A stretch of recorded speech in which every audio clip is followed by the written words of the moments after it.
Hey, good evening, guys. It's Big Boy. I'm going to talk to y'all this evening about reloading. A buddy of mine has been trying to talk me into doing a video on reloading for a while now, and kind of getting winter time, so I'm getting into my reloading mode. So thought we'd just talk a little bit. I can't teach you to reload in 2 or 3 videos at all, but I can give you some tips and some ideas on equipment you might use and tell you some of my experiences. So I'm going to flip this camera back around. Now you're looking at my bench. I reload 15 different calibers, and we're going to talk about the different equipment here as we go along. Let's just start at the top and work our way down. These are coffee cans that I keep brass in. And the front of the can got the caliber and the word clean on it, and the back of the next can behind it's got the same caliber with ready to load. That's how I keep my brass clean. These are rifle brass and other pistol brass I've just started doing. My powder collection is up here. We'll talk more about that in a minute. This is accessories, priming tools, boxes that I put the loaded rounds in. Those red containers each contain a die set. We'll talk about those more in a minute. My reloading books and my notes I keep. Over here, some powder funnels, some just regular information, odd and in extra things I keep on hand. And this is my bench. Extra bullets, extra brass and stuff at the bottom. This is my salvage can for salvage brass and primers. So let's talk a little bit about the type of presses I use. This is a RCBS Junior press. That happens to be the very first press I ever bought. Bought that when I was 19 years old. I'm 66, be 67 next month. I've been using that press a long time. It's a single stage press. Each step you have to do one step at a time with a single stage press. I highly recommend you learn how to load with a single stage press. This is a Lee Classic turret press.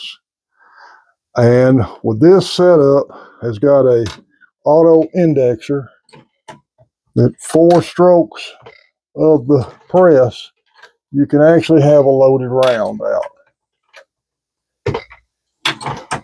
I use that feature occasionally, but most of the time when I reload, I do it preferably in a single stage manner where I will, this is your decap incisor die, this is your bell the mouth a little bit, and Lee also use it for a powder die. This is your bullet seat and initial crimp die, and this is your factory crimp die. I use these Lee 4 die sets for semi-auto because you're dealing with 2 types of crimp in pistols. Revolver rounds use what's called a tapered crimp, where you're actually pinching the mouth of the case in very slightly to hold the bullet in place.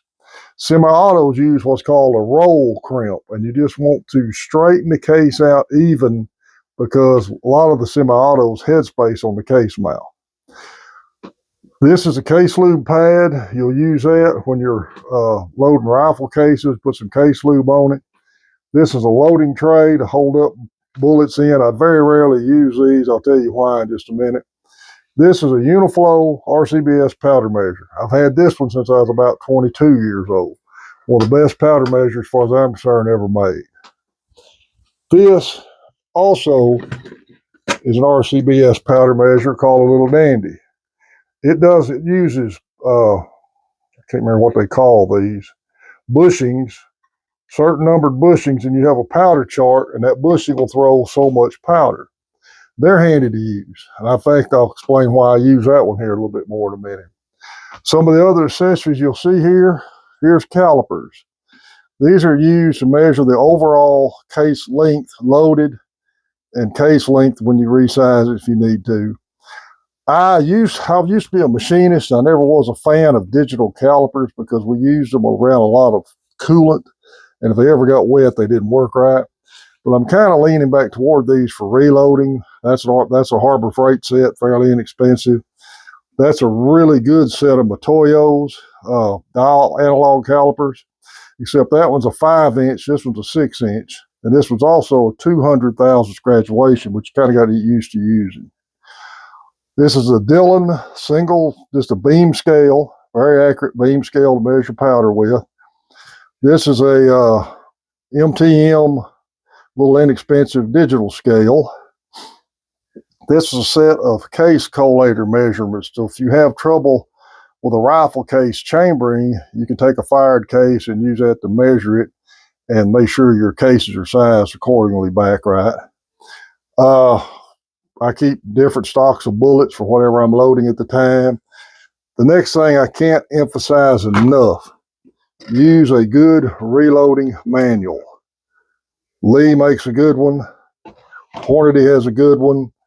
These older ones are still good information in them, but I had to buy a Lee because I started loading for 40. These were made before the 40 come out. I recommend this. Keep a record of your loading. This book has all of my just hen scratching loads I've wrote up, the date I've tested them, and everything over the years. I have started a manual because I've got a grandson interested in this. I'm on the computer putting some of my favorite loads, printing them off, and putting them in a binder for him down the road if he keeps wanting to reload. All right, that's basically, you'll accumulate all kinds of tooling and stuff. I've got case trimmers, extra parts, everything in there. Like I said, I've been doing this a long time. You accumulate a lot of stuff, primers, powders, things like that. Let me sit down here and flip this back. One thing that you need to realize real quick, not every powder is going to go through a powder measure accurately, and that takes experience to learning that. Winchester 231, one of the best pistol powders I've used, goes through this Uniflow powder measure perfectly. That accurate, well, flip it camera. That accurate arms 2230, I use that precisely in 22-250 and AR 15 loads. Flake powders, stick powders like Varget, you'll need to hand weigh every charge of that. Plus, hand weighing rifle charges will give you the most accurate accuracy you can get out of one. That way you can always be sure you got the right accuracy in there. Guys, I can't stress safety enough doing this. Every reloader I've ever met has an own routine of doing things, and they think their routine is the best. I've got a routine. I think mine's the best. So once you get a routine going, keep doing it. Don't change anything. Here's some things I recommend. You don't want any distractions when it comes to putting powder and primers in cases. I don't listen to music. I don't want anybody here talking to me. Used to reload on Fridays when nobody was here. That way I don't have to worry about that. Now I go tell my wife, since we're both retired, hey, I'm fixing to be loading, and she'll leave me alone. You don't want any distractions. Give you an example. Let me flip this back. See that case pad there at case block? Buddy of mine, he's passed now, was a devout user of those. He'd put 50 rounds on it, take that little dandy powder measure, go over each one, fill them up, powder. He loaded good stuff. He was a Class A shooter. He was hard to beat in competitions. But he put 50 rounds of brass on one day before he put the powder in and got a phone call. He had his own business, and he said he got a bad business phone call. He was mad. He hung up the phone, distracted, just went out there and crammed the bullets in them. Wasn't thinking. Thought he'd done charged them and didn't check. We was at a competition that weekend. First 2 rounds, primer popped. And when you get a primer pop, don't fire another one because you've stuck a bullet in the barrel. We took a cleaning rod, drove the bullet out. He tried one more, primer pop, stopped. I took a bullet puller out there the next night, and we pulled the other 48, wasn't a bit of powder in any of them. And he said, well, I got mad, I got a phone call, got distracted. Accidents happen. So that's why when I load, I'll have my, let me flip this back. I'll have my brass sitting here that's ready to put powder in. I'll put a charge of powder in it. I'll set it there, put a bullet in it, press it, and put it in the box. I load 1 round straight across at a time. A lot of guys want to go with Dillon's crank out a lot of rounds. And that's right, you can. But I've also seen guys crank out a lot of crappy rounds because they wasn't paying attention or they didn't understand that some powders won't flow through powder measures the same every time. So, Reed, I recommend you starting out with a single stage press and really taking your time. I had something else. There it is. Here's something else that you might consider to start with. And this one is olding. That's my original set of Lee powder dippers. There's a chart in here that gives you the powder type and tells you how many grains that dipper throws. And my little brother, that's what he loaded his whole life with. He never would use a powder measure. He always loaded with unique. And so, I know I've rambled through here a lot with this. I've had people ask me here in the last few years since ammunition gets scarce, but when ammunition gets scarce, reloading stuff gets scarce. Is there any savings in doing this? It's questionable, not like it used to be. For instance, one of those boxes of primers has 1,000 primers in it. Used to buy them for $10. Now they're $100 when you can find them. 80 to 100. Powder used to be $12 a can. Now it's over 50. Here's my thinking. I've already got the investment in the equipment. So I like to load. It's a good pastime. I'm a former machinist. It helps me keep my mind straight on doing something precision from time to time. And I enjoy doing it. And I keep enough on hand. If I want to grab 200 rounds of 45 and go burn them up, it doesn't hurt me to do that because I've got enough loaded up to shoot. But here's what I tell a lot of people today. If you don't have any loading gear at all, even buying good minimum gear, you're still going to have $300 to $500 in gear before you load the first round. Then components are high and sometimes hard to get. I have a tendency to recommend people keep ammo in your house. Don't store it in a garage. Keep it fairly temperature controlled. And every time you go to the store, buy a couple boxes of ammo and put it up. Also, if you're just a couple of boxes a year deer hunter, you'll never pay reloading gear off.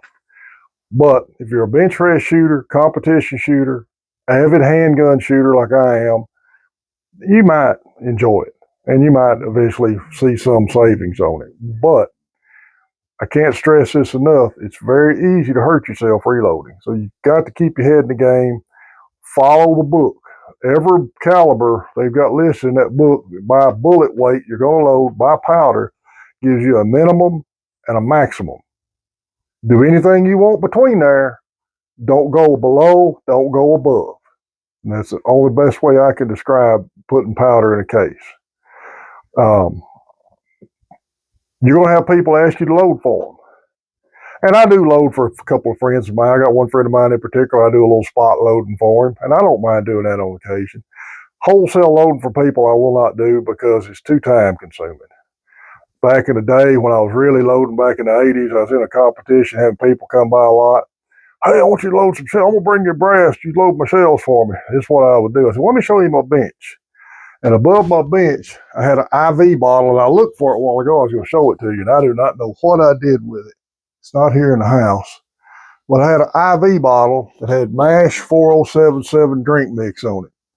Had an IV tube running out of it with a cutoff switch right over my bench, right over my press. I say, okay, this is how I load. I fill that bottle full of ice, Jack Daniels, and Coke. Then I put that tube in my mouth, and that way I don't get my hands wet while I'm loading. I can sit there and suck on Jack Daniels and Coke while I'm loading. Honestly, I never did that, but I also never had to load for anybody either. So I don't recommend loading for folks, wholesale loading. And I really don't recommend buying a lot of commercial reloads anymore because my grandson bought some 7 mag ammo out at Dallas that I had to pull 21 rounds of it, and I'm in the process of reloading them because they weren't sized right. They wouldn't chamber his rifle.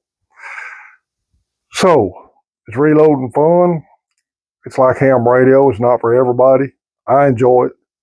A lot of guys I know do it, and a lot of guys I know get out of it. If you're really interested in getting in it, I would start watching swapping shops, go to Canton, Texas, major flea markets, go to garage sales.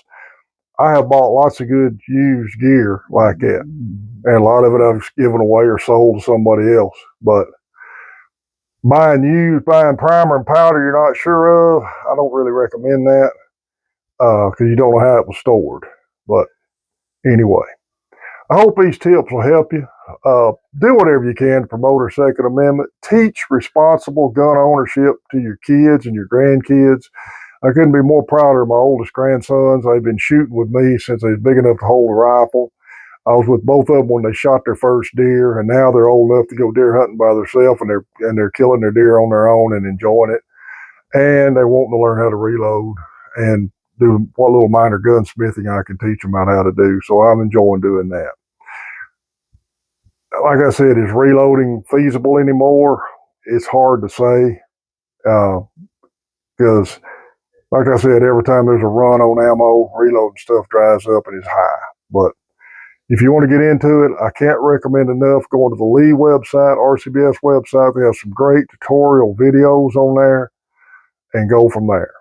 Get a good reloading book, read up on it, take your time, and just be safe, be careful, and double check your loads, powder measure, everything before you put a bullet in it.